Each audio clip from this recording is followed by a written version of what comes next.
صفیہ نے اپنے بھائی کے ہاتھ کیا ہوا تھا، یعنی رینٹ والا معاملہ، جو اورنگزیب خان ہے جس کے نام یہ پراپرٹی تھی اور پھر اس نے اہلیہ کے نام پہ ٹرانسفر کی، تو اورنگزیب خان اس سارے معاملے میں کہیں بھی دکھائی نہیں دیتے ہیں۔ فلیٹ کے تمام معاملات کو، خواہ وہ مینٹیننس کے معاملات ہوں، خواہ وہ کسی کے ساتھ کرایہ نامہ طے کرنا ہے، وہ تمام چیزیں جو میر وائز خان کی طرف سے طے کی جاتی تھی۔ اس لیے میر وائز خان کو بجائے کہ وہ سامنے آ کے یہاں پہ وہ بتاتے کہ اصل کیا معاملہ تھا، کیا تنازع تھا حمیرہ اصغر کے ساتھ ان کا،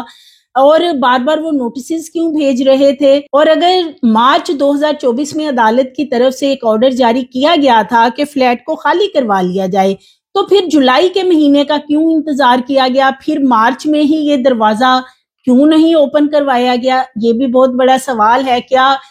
انتظار کیا جا رہا تھا کہ جو ڈیڈ باڈی ہے وہ اس پوزیشن میں چلی جائے کہ اس کے جب ٹیسٹ وغیرہ کیے جائیں تو کوئی بھی چیز فرانزک ٹیسٹ میں یا کیمیکل ایگزامینیشن میں سامنے نہ آ سکے؟ تو چونکہ ان تمام سوالات کے جوابات جو مالک مکان ہے یعنی میر وائز خان، کیونکہ تمام کرتا دھرتا وہی ہے اس بلڈنگ کے اندر، تو اس کا سامنے آنا بہت ضروری تھا، وہ بھی غائب۔ اسی طرح جو اورنگزیب خان ہے جو پہلے مالک تھا اس کا اور پھر اس نے اپنی بیوی کے نام یہ بلڈنگ ٹرانسفر کی، وہ بھی غائب ہے، اور اس کی بیوی صفیہ وہ بھی غائب ہے۔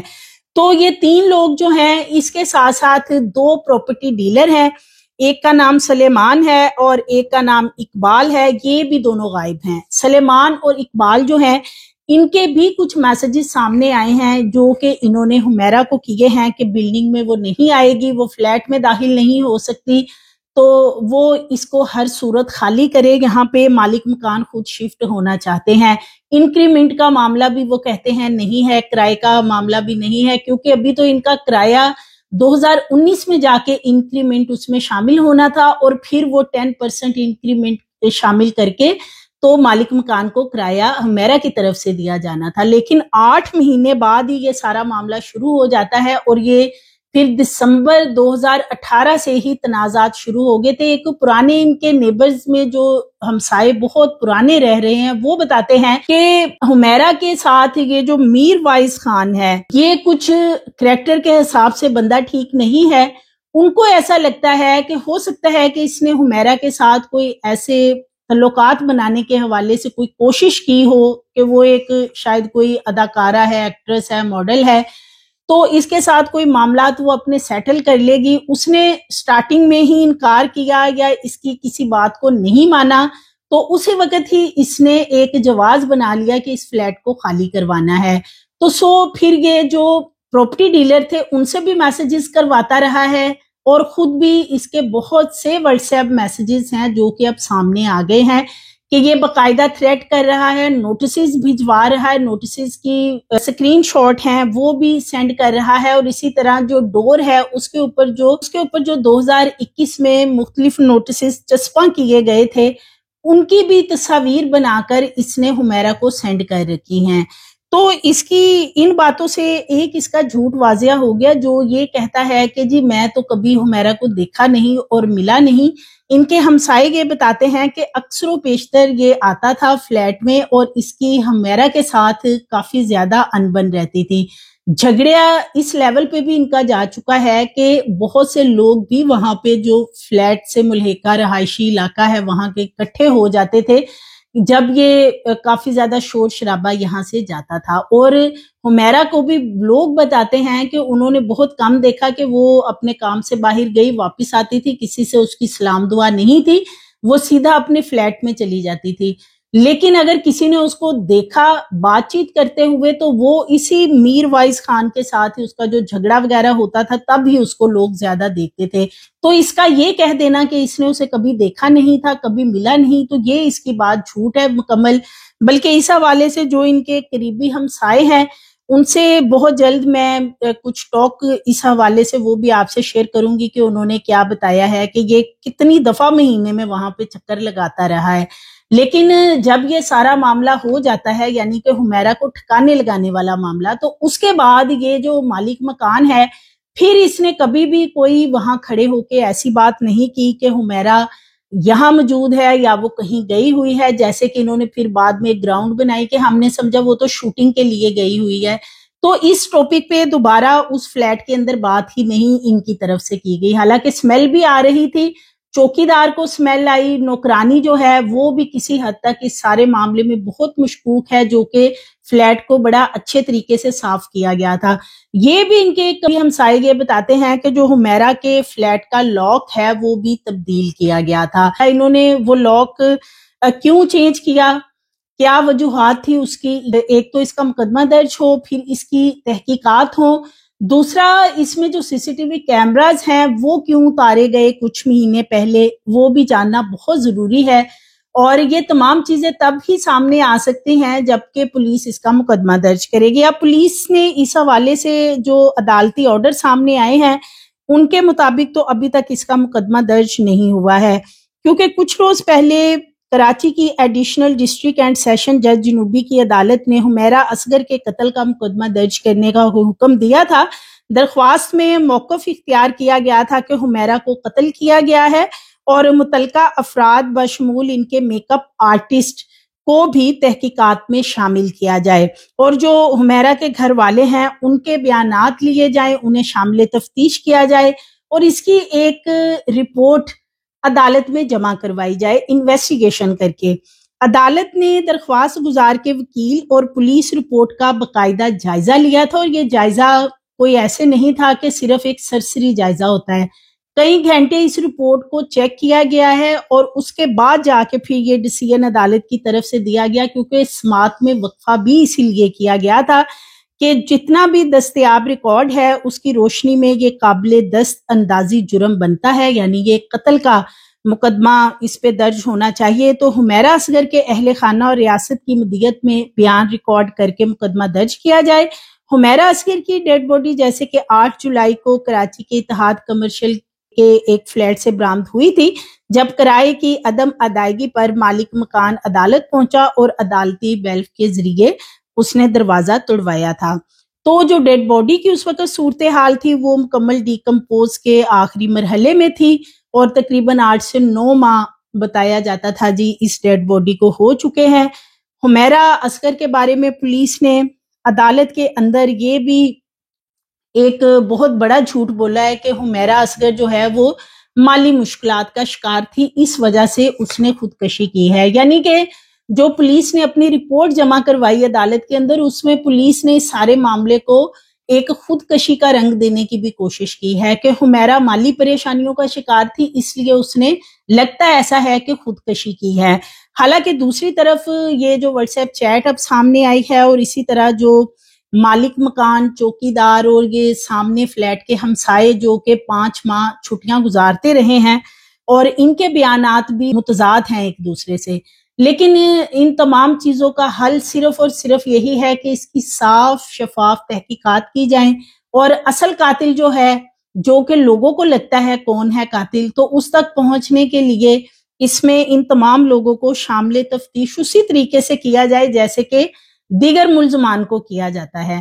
تو 2018 میں ہی یہ سارے ان کے جھگڑے وغیرہ کا معاملہ شروع ہو چکا تھا، اور اس کی وجہ یہی بتائی جاتی ہے کہ یہ مالک مکان کی نیت خراب تھی میر وائس خان کی،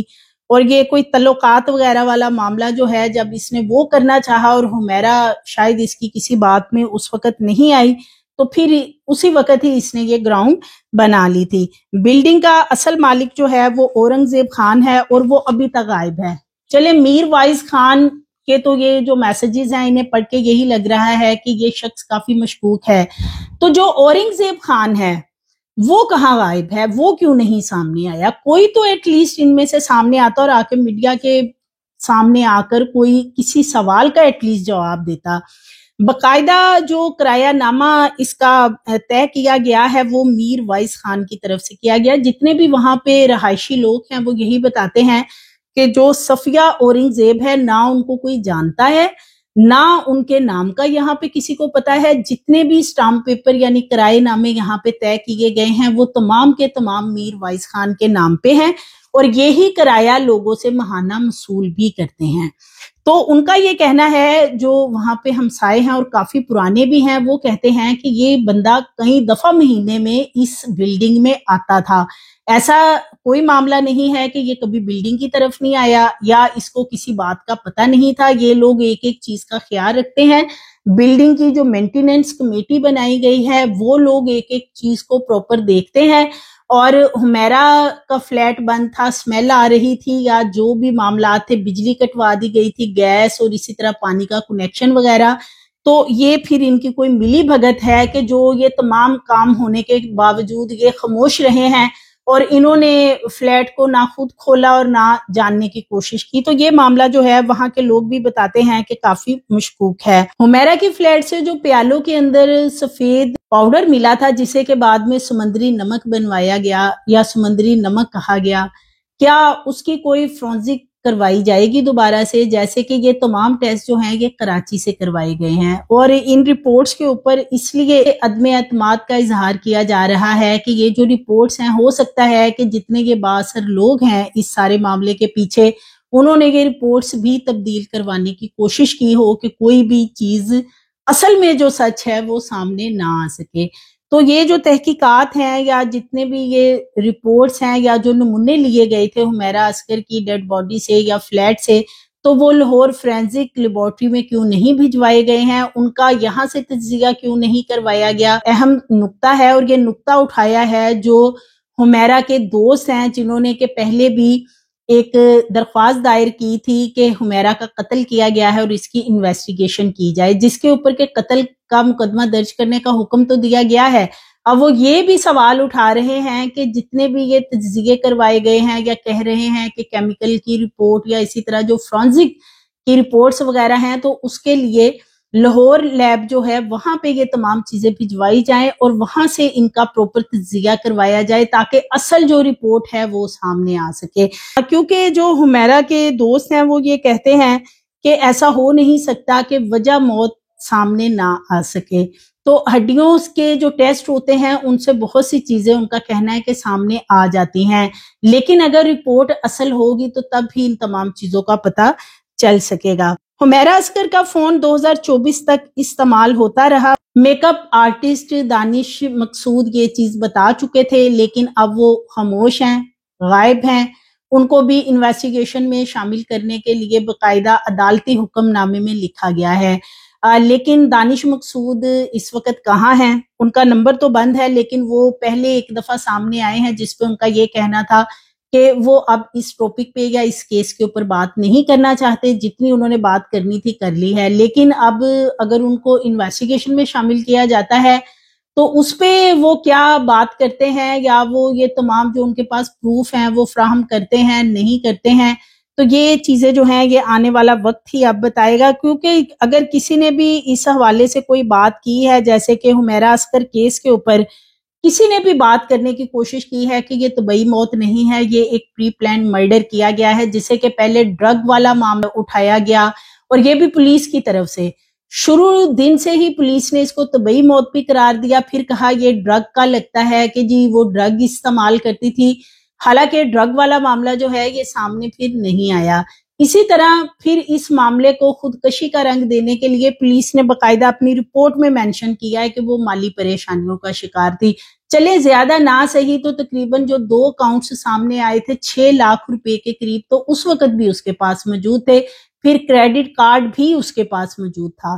اور 7 اکتوبر جو موت کا دن بتایا جاتا، اس روز صبح کے ٹائم 10 بجے حمیرہ نے 50,000 روپے کی بینک ٹرانزیکشن بھی کی ہے، یعنی اس کے پاس پیسے تھے اس وقت، اتنے تو تھے کہ ایٹ لیسٹ وہ کھانا کھا سکتی تھی. تو پولیس نے اپنی طرف سے سارے معاملے کو کوئی اور رنگ دینے کی کیوں کوشش کی؟ اس کی تحقیقات ہونا بھی بہت ضروری ہے. سو مزید ویڈیوز کے لیے چینل کو سبسکرائب کریں، لائک کریں، بیل آئیکن کو پریس کریں تاکہ آنے والی ویڈیوز آپ کو ملتی رہیں.